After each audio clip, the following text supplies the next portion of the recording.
podcast.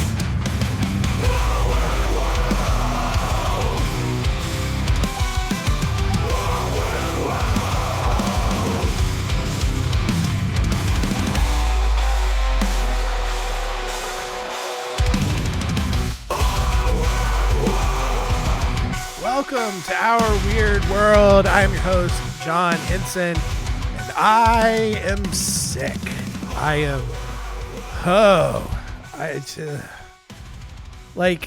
I knew it would probably happen. Like having a baby and then having a baby that goes to daycare who is then around a lot of gross, dirty, snotty babies. They'd be bringing home some stuff.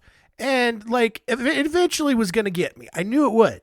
I had gotten through a lot of it so far. I mean, he's brought home probably 3 or 4 other colds and stuff in his time in daycare, and I had dodged it all. But man, this one finally got me. Maybe it's because he was coughing directly into my mouth sometimes. And like, it's not even a good kind of sick. Like usually like maybe once a year I'll get like a nice head cold where like I don't feel any different, but my voice gets all deep and bassy and I can do, some nice fun things downhill. But I don't even got that. I don't even have that with my voice this time. I just feel like crap. It's like I can't breathe. I can breathe, but like I get winded a lot easier than normal. My head hurts. Sometimes I feel coffee, but other times, like, my face just feels like it's going to explode. And I'm tired. It's just, it's gross. But the show must go on. It really doesn't. I don't have to be recording right now. This episode's coming out at the end of February. And it's like, it's still 2024 when I'm recording this. That's how far ahead I am. But whatever. It's my show.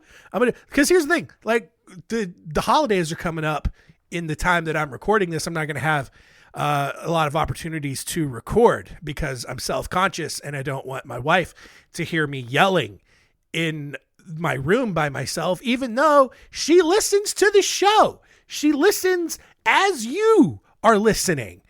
So what's the difference? Because she's not here and I can just do this and I don't have to feel her judgment in the moment. I can just, later down the road and it's fine for some reason.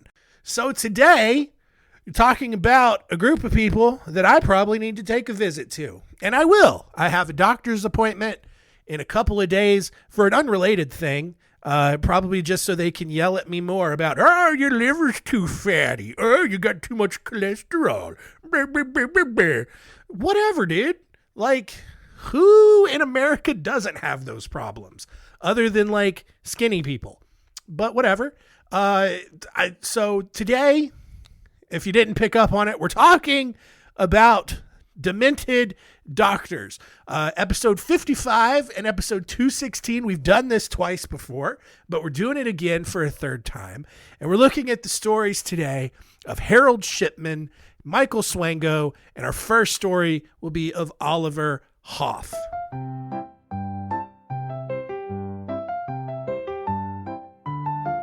Story time. Story time.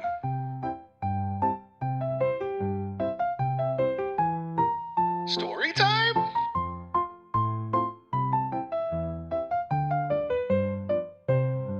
Story time.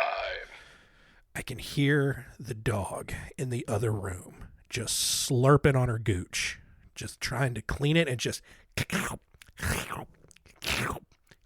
and just the most obnoxious, goopy sounding licks. And it makes me sick to my stomach hearing that. It's the only thing I hear in this house. This house is dead quiet unless I'm talking. And breaking through the silence, just it's just that dog just slurping it. And it's disgusting. Anyway, you didn't need to know that. But we're starting with the story of Oliver Haugh. Let me set the story. Let me get a little creative for you. It was a frigid winter's day in Dayton, Ohio. The neighborhood boys, it's like the late 1800s, the neighborhood boys had gathered on a frozen lake for a pickup hockey game. On one team was Wilbur Wright, world prodigy, future inventor of the airplane. On the other team was Oliver Crook Haugh, the neighborhood bully. At some point in the game, all right, Oliver, going for the puck, trying to make a play, actually slashed his stick across Wilbur's face, knocking out most of his upper teeth. All right. Now, Wilbur didn't die, not permanently, disabled from this. Obviously, he goes on to invent a working airplane with his brother Orville. Oliver, however, he did not do that. All right. So, along with doing his best to try to make everyone else's mouths useless, Oliver had his own dental problems. As he grew into a younger adult, his teeth began to rot out of his mouth, which happened to a lot of people because dental hygiene wasn't necessarily where it is today. But what they did have back then were cocaine tooth drops, which you would take to dull the pain, because a lot of people had teeth that just rotted out of their mouths. But instead of, the medical world saying like, hey, here's some paste that you can rub your teeth with that will keep them healthier. No, they were just like, here's some cocaine to just make you forget about the pain in your mouth. And so he tries those. They don't work. So then he finds a pack of Dr. Bateman's pectoral drops, which was this other old-timey medicine that was used to treat chills, diarrhea, and other ailments. Now, what Oliver didn't know about these pills from Dr. Bateman was that these were actually counterfeited drops that were laced with more opium than the original recipe required. Because again, this is back in the 1800s when, over-the-counter drugs were like real drugs. So the cocaine drops didn't work. So then he goes to Dr. Bateman's pectoral drops, which are just opium, straight up heroin candy. And he gets this counterfeit batch because that's a thing apparently that used to happen a lot. And so he, just gets super addicted to opium because they work. Opium works, you guys. Like, yeah, super addicting, but it gets the job done. It takes out whatever's bothering you, makes you forget all about it. Can I tell you? Percocets? I don't think Percocets the same as opium, but oh boy, love me a good perk. Right? Haven't had one since my wisdom teeth surgery, but oh boy, man, you talk about getting rid of the pain. Actually, you know what? No, last time I had a perk was I had a kidney stone because I had some perks left over from. I sound like I am a terrible person. I just sound like a druggie right now. But hang on, I want to get to this point. I had some leftover perks from the wisdom tooth surgery, and I had a kidney stone one time. And kidney stones, very painful. Some say kidney stone more painful or almost as painful as childbirth. That's not me saying that. That's what a lot of other people out there are saying. Anyway, and I remember I'm lying in bed, writhing in pain. It just feels like someone is just twisting a metal spike into my back constantly, and I can't get comfortable. And I take the perk and I'm laying there, and then like 30 minutes later, just like a switch gets flipped and it just immediately goes away. Like it's like you know how your knee or your ankle feels tight and you pop it and then everything just feels normal again. It was like that. It was like my kidney just popped and all the pain went away. And it was really just that perk getting there, just being like, yeah, dog, new sheriff in town. Did I also mention that one of the symptoms I've had of being sick this past week is just I have no idea what I'm thinking. Like, I've just been so foggy and groggy, and like, I'll just be listening to a conversation and I have no idea what's been said for the last 30 minutes. It's been pretty crazy. I don't know if that story made any sense. I should I should go back and listen to it and then maybe not put any of this in the episode, but you already know what I'm not going to do. Back to our story here. We've got a guy who is addicted to opium candy. And so, at this point, Hough, he gets this, he starts getting into, trying to understand how these drugs work. And so he takes an interest in mixing his own drugs. And he goes and gets an apprenticeship with a local physician in 1888. And in that same year, he enrolled in the Cincinnati Medical College.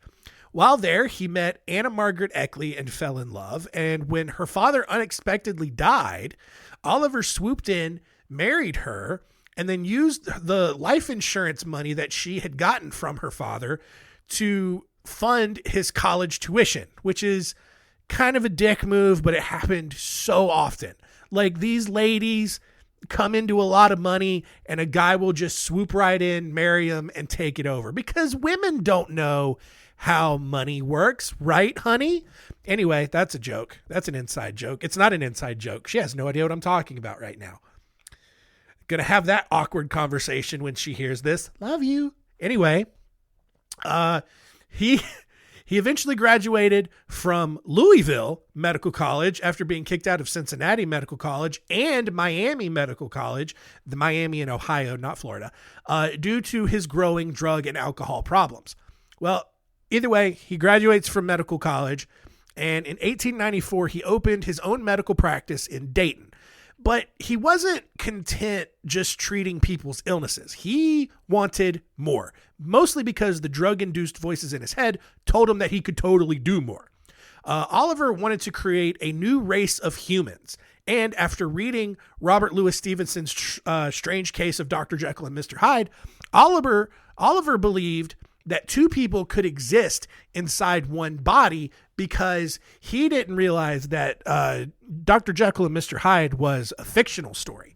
He thought that, Robbie Lou, he's just taking, based on a true story, facts and putting it into a book. And it's not, that's all fiction. But Oliver Haugh, he's like, oh man, that makes a lot of sense. I hear voices in my head all the time. It clearly means there's more than one person living inside my body. I'm going to make the ultimate race of humans and try to find the right voice in my head that's the superior one and clone them. The problem, though, was that Oliver couldn't concentrate enough on perfecting the drug that would help humanity evolve. He tried to offer mineral baths to patients as a source of income to keep the practice open, but he was just so bad at being a doctor that several people died under his care. And when word gets around that people are going to you for medical help and they're dying, people are less likely to continue going to you. He spent more free time than he actually had having affairs with several different women throughout Ohio. Although Anna, his wife, tried on several occasions to file for divorce, various circumstances, such as being pregnant 2 different times and probably being Catholic, prevented her from doing so. In 1900, however, Oliver was committed to an asylum, but left the following year and moved to Spooner, Wisconsin, where he opened another practice. He branded himself as, quote, a doctor who could cure any disease. And then he married a woman named Delia Betters, even though he was still married to Anna back in Ohio. When another patient of his died, he moved to Suring, Wisconsin, and promptly killed a patient accidentally, quote unquote, with too much morphine. Oliver and Delia then moved to Michigan to care for Delia's ailing mother. And while there, that's where Delia discovered that Oliver was still married to Anna and left, leaving Oliver in charge of caring for her mother. Well, guess what? She died in 1903. On purpose? Probably. Delia, who was super mad at Oliver for still being married to Anna, goes and meets Anna and, at Anna's request, had Oliver committed to another asylum instead of having him arrested for polygamy. Within months, Oliver was back on the streets, though, and met Jenny Toohey in Lebanon, Ohio. He developed a relationship with her and then used her inheritance to open another medical practice. This couple, again, despite, he never got officially divorced, so he's still married, but now he's in a relationship with Jenny, and so they moved to Cleveland and opened a bar.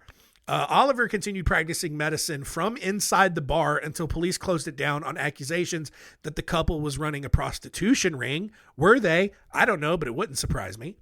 Oliver went to jail, and Jenny, who had gotten addicted to heroin and cocaine, probably thanks to Oliver, died while he was incarcerated. Once he was released from jail, Oliver bounced around the Midwest before settling back in Dayton. Anna, at this point, was finally granted a divorce, and Oliver's family, who was also sick of him, cut Oliver out of the will. When he found out, he was furious and actually threatened to kill his entire family if they didn't put him back in it. And they called his bluff. They're like, no, you're not going to do that. We're still not putting you in the will, putting you back in the will. You suck. You're a terrible human being. In the early morning hours of November 5th, 1905, the house Oliver shared with his family burst into flames. Oliver ran to the neighbor's house to explain the situation, but his story on why the fire had started changed every time. Even more, several witnesses had actually seen Oliver receive an absurdly large shipment of hydrocene hydrobromide, which was a drug that was designed to treat motion sickness and to decrease saliva production. Why you would need that, actually, you know what? No, because you know how when you feel like you're about to throw up, your mouth just starts creating so much spit. Like maybe, so this hydrocene hydrobromide, got rid of those symptoms. And, maybe it worked. I don't know. Anyway, large quantities of this drug, though, were known to cause paralysis. So Oliver was arrested and sent to trial on February 22nd, 1906. And for the next 10 days and during his trial, it was revealed that Oliver had been married as many as 9 times, not just the 2 or 3 women that I had told you about before, but other ones. 4 of these women died from hyoscine injections to their spine. It was also believed that 9 other former patients, if not more, had died the same way. Although he pleaded insanity, the jury found him sane and completely guilty, and then he was fried in the electric chair on April 19th, 1907. Moving on to Harold Frederick Shipman, who was born on January 14th, 1946 in Nottingham, England, on a council estate, which sounds fancy, but only because British are experts at making horrible things sound great. Council estates are actually like comparable to American ghettos. So he was born in the projects in Nottingham, England. However, he was an exceptionally intelligent child, but he tended to be a loner.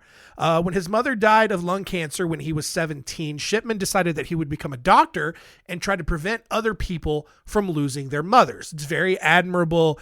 All the best intentions. But guess what, guys? He's in an episode called Demented Doctors. So guess what's going to happen? It's not going to go well.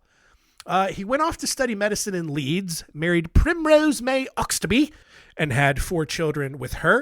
In 1971, a year after graduating and obtaining his medical license to work at Pontefract General Infirmary in West Yorkshire, 67-year-old Margaret Thompson died under his watch after recently having a stroke. Later that year, another patient died after receiving too many painkillers from Shipman. The next year, a 4-year-old with cerebral palsy and pneumonia died under Shipman's care. After telling the mother that the child was most certainly going to die, the mother begged Shipman to be kind to him, which he just kind of took as, all right, go ahead and kill him. 10 minutes later, the child was dead, even though, again, that's not really what the mother intended when she told him to be kind, but you can already see the very obvious pattern that has developed here. In 1974, Shipman transferred to a different medical facility and immediately gained a reputation for being rude and condescending, although a very skilled doctor. He had also become addicted to the painkillers that he was prescribing and began suffering from random blackouts. Are they random, though, or do they happen every time he takes a ton of drugs? Anyway, his receptionist quickly realized that he had been prescribing ungodly amounts of pethidine for his patients and then taking the excess that they didn't end up needing, probably because they died. 2 years later, other doctors at the medical center confronted him about his addiction and forging prescriptions. Embarrassed, Shipman begged for a second chance and to have everything just swept under the rug. But when the other doctors said that there was no way they were going to allow that to happen, Shipman became extremely angry and stormed out of the clinic. Primrose, his wife, even barged in and yelled at the doctors, which actually must have worked because then nothing was ever done. Like they never ended up suspending him or kicking him out or whatever. 2 years later, he did end up getting kicked out of the medical center and was arrested and fined £600 for forging prescriptions. Despite that, he didn't lose his medical license and actually continued practicing at a clinic near Manchester after spending a little bit of time in rehab. Oh man, I'm so addicted to drugs. I'm just going to go to rehab for a little bit. And then he gets back out and goes right back to it. At the new clinic, Shipman was a little bit nicer to his colleagues and gained a reputation for being a hardworking doctor. However, he was still murdering his patients.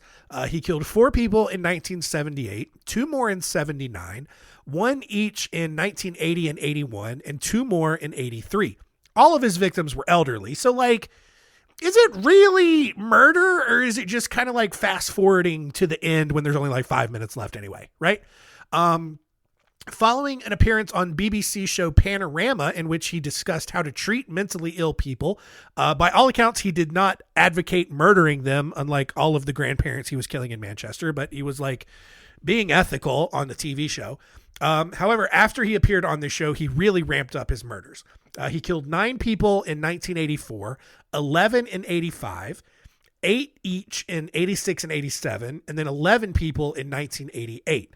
In almost every single instance, Shipman secretly euthanized an elderly person who was at least somewhat sick and like not really going to survive much longer, right? Like, you know how your grandparents, they get real old and they start falling all the time. And then they're like mostly bedridden, or maybe they need some at-home care, or maybe they go into hospice. Like that's where Shipman was operating. So like the writing's on the wall, like they're going to die soon. And Shipman just comes in and just like kind of expedites the process a little bit. It's not the worst way. It's not the worst kind of serial killer. If I'm being honest, like it's all of the days and weeks that people spend in this kind of purgatory of like, oh, when's Grammy gonna die? Oh, I'm dreading going to this funeral. Oh, is the next phone call I get gonna be the one? And instead, Shipman's just like, done. We're done with this problem. They're dead. And it's admirable to a degree, right? Morally, kind of a gray area. Legally, still super wrong, right? And I respect the laws here. You can't just speed up a process. You got to let the process play out. I feel like that's a real dick thing of me to say, just advocating for elder murder. But man, I mean, like I'm thinking back on like my own grandparents, and like let me tell you. Like my first grandpa, when he died, the probably 2 or 3 months leading up to that was just the wildest time to be alive. Like dude would just break out of the nursing home and just start driving around town, and not in a good way either. I mean, he's running stoplights. He's pulling out in front of traffic. He knocked the side mirror off his car because he hit a mailbox or something. I mean, almost got into a head-on collision, almost got T-boned. Like the fact that he didn't die in a car crash, a miracle. But he's just out of his mind.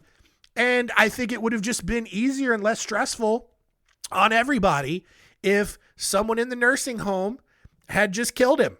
All right. Like, yeah, we would have been mad and we probably would have sued and probably won a lot of money, but it's probably a better outcome in the end. You know, my grandma spent I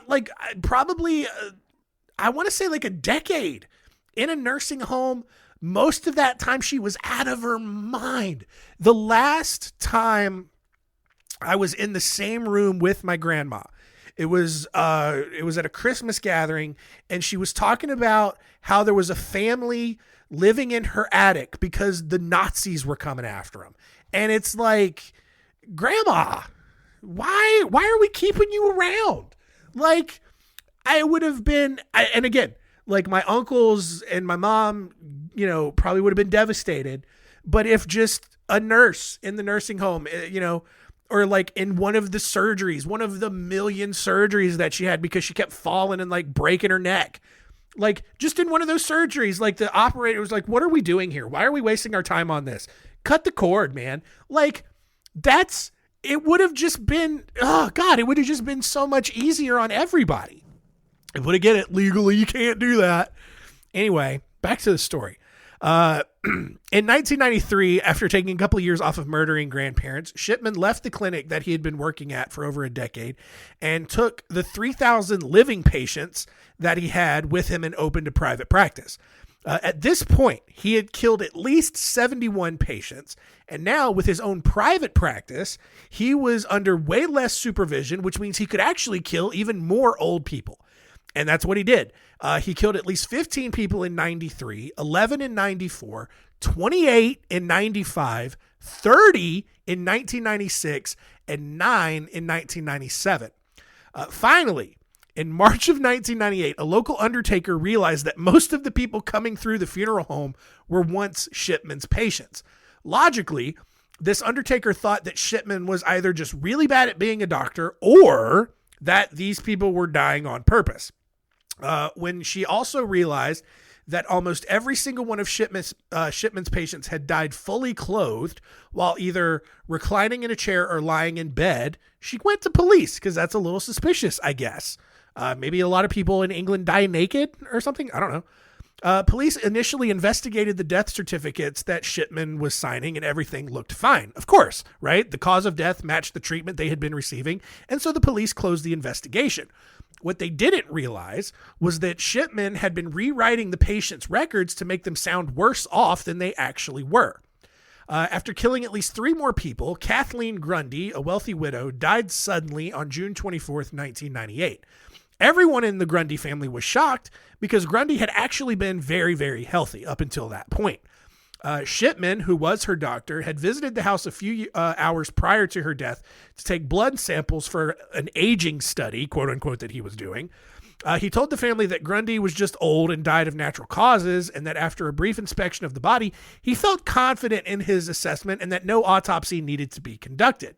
Well, that was really suspicious to the family, again, because Kathleen had been super, super healthy before that.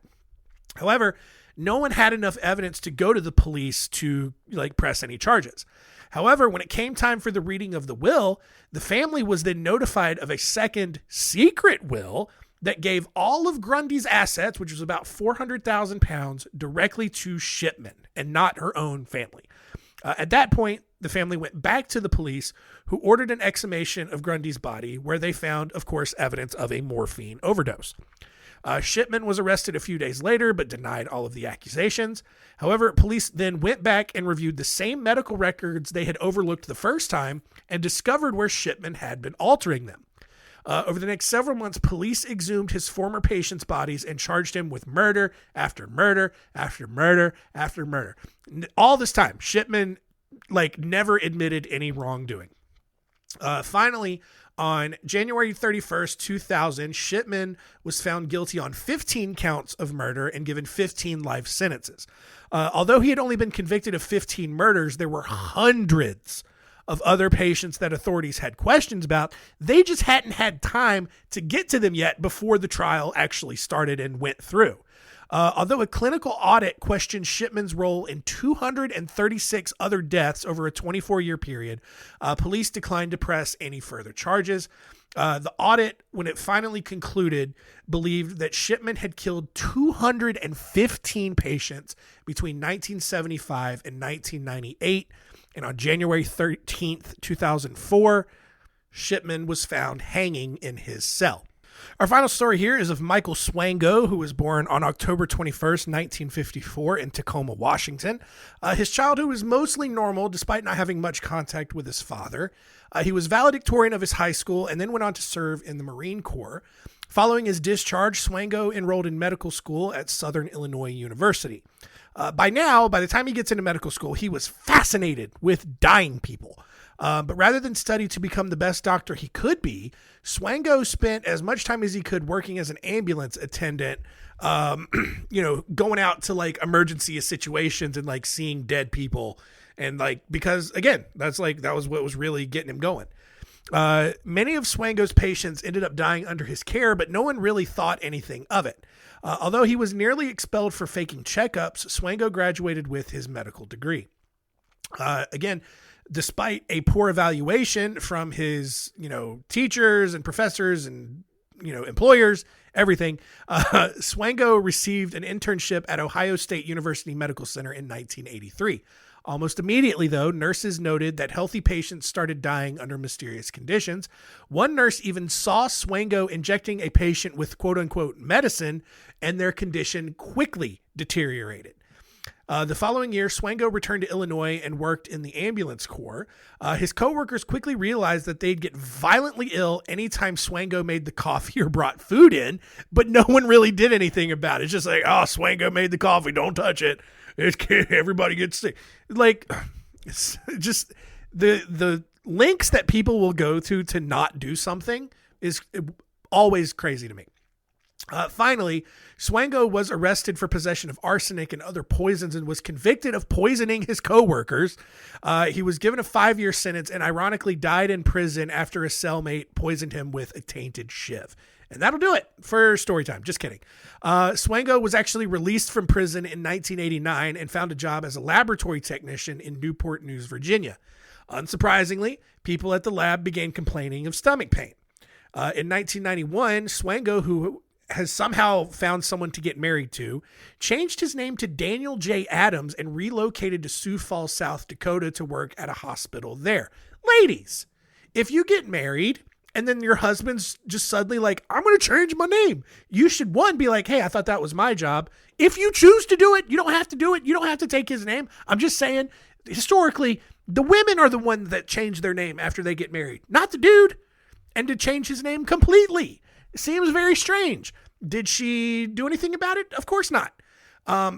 Because Swango was a convicted felon, that's why he changed his name, and he forged several legal documents in an attempt to clear his record, including a restoration of civil rights letter from Virginia Governor Gerald L. Belials. Although he had a good reputation at the hospital in Sioux Falls, his new round of forgeries were discovered when he tried to join the American Medical Association.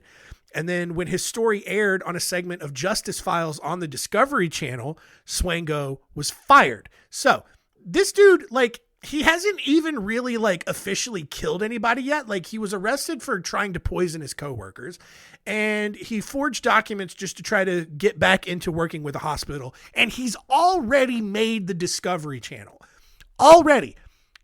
And we're not even close to being done with this story. Despite being fired, Swango somehow found a job at the Stony Brook University School of Medicine in New York. Not shockingly at all, his patients began dying for no real reason. Even more, his wife committed suicide 4 months later. Suspicious. After his mother-in-law outed him to authorities yet again, why would she do that? Why would, if Swango was such a good guy, mother-in-law would probably be on his side. Clearly not. Swango was fired from Stony Brook. Prior to that, the dean at Stony Brook, Jordan Cohen, sent a letter to every medical school and teaching hospital in the United States, warning them not to hire Swango. That is a level of pissed off that is really impressive for the early 90s. Because how many medical schools are in the United States? Hundreds. Got to be hundreds. And to go through the work of getting a list of them, getting the address, and writing letters to all of them. Granted, he probably just wrote one letter and then had a bunch of copies made, but that's still a lot of work, and that's a lot of postage. And that's how much he hated Swango, and that's how dangerous he was. Well, although this got the attention of federal authorities, Swango moved down to Atlanta in 1994 and got a job as a chemist at a wastewater facility. Swango, though, quickly realized that federal authorities were closing in on him, so he fled to Zimbabwe, Africa, and got a job at a hospital there because, of course, they're not going to perform a thorough background check on him. Plus, he's a white American doctor coming over to work for them. They're not going to, make sure that he's not a murderer. And because Swango couldn't help himself, his patients in Zimbabwe started dying too.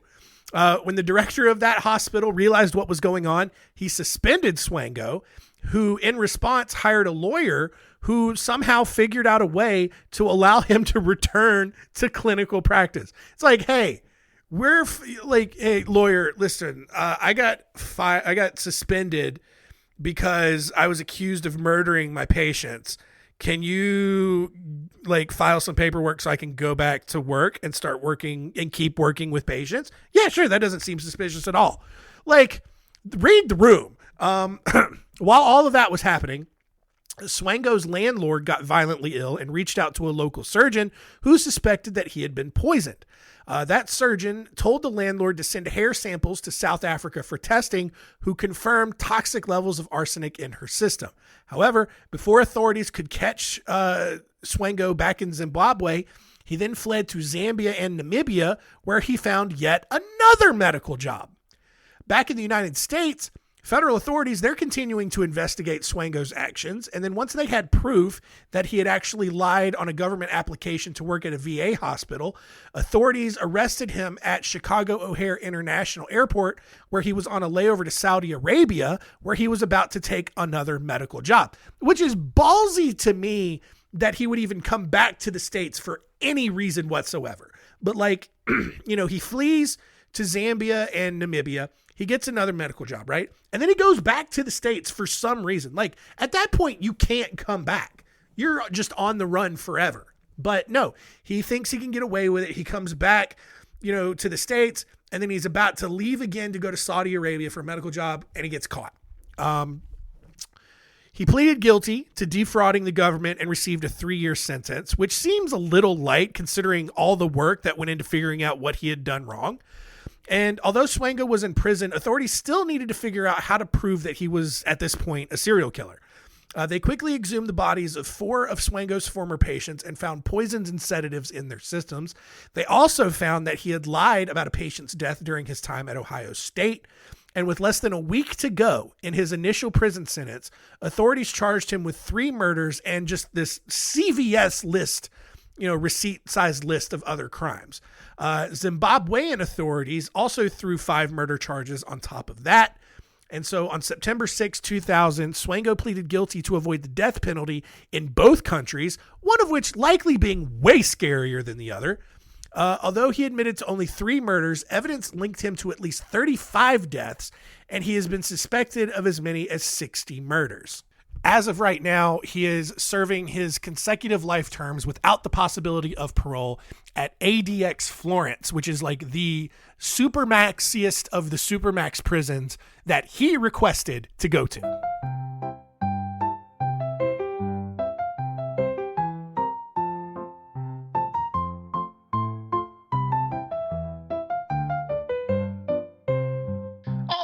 All right, Demented Doctors, Part 3 in the books. Let's quickly recap and see what we learned today.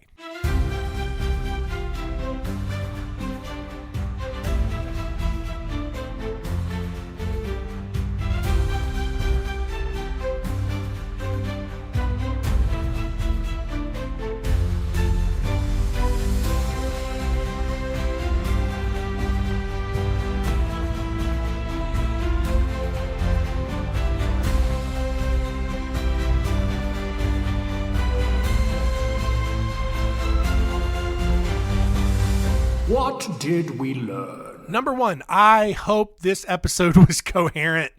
I should not record while I'm sick, but I did. Look, if I just said a lot of nonsensical things, or at least more nonsensical things than usual, like right now when I'm like kind of stumbling over my words, sorry. Number 2, Harold Shipman.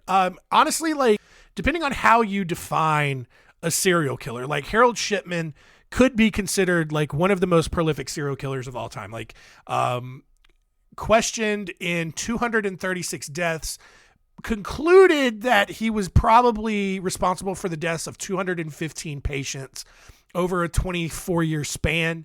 For me, I don't consider him a serial killer because, like, all of his victims came to him, basically. Like, he was a doctor. And so he's just bad at being a doctor. And I don't really, I just don't consider him a serial killer. I think he's just a terrible person. Serial killer to me is someone who's going and finding his victims. Whereas Shipman, he's just a doctor and people are hiring him to give them care, and then he like gets them to get him into his will, which is totally wrong. And he, of course, killed himself after he got caught. And then number 3, Michael Swango. Listen, if you're gonna kill people and poison them to death and then flee the country, you got to stay out of the country. You can't try to come back because the authorities are going to get you. And they got him. And so, you know, aside from the obvious moral wrongness that is killing people, if you're going to flee the country, just flee the country and don't come back.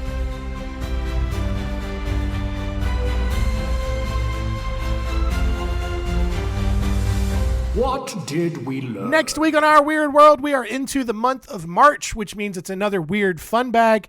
So 3 more crazy stories from history that I just couldn't fit anywhere else into the show. We are looking at the stories of the Tottenham outrage, the occupation of Alcatraz, and Crown Prince Sado. So they're all fun.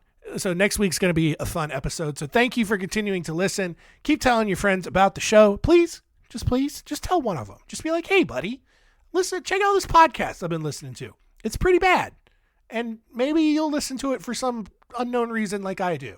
And then we can talk about it, you know? Or, hey, you know, fellas or ladies, if your relationship has stagnated and you just sit there staring at each other without something to talk about, share the podcast with them. Let them listen to it. Then you got something to talk about. Or you can listen to it together and marvel at how bad this is. And then your love has been restored. There you go. That's what I'm here for. I'm saving relationships. So that's it. Keep telling all your friends. Keep it weird.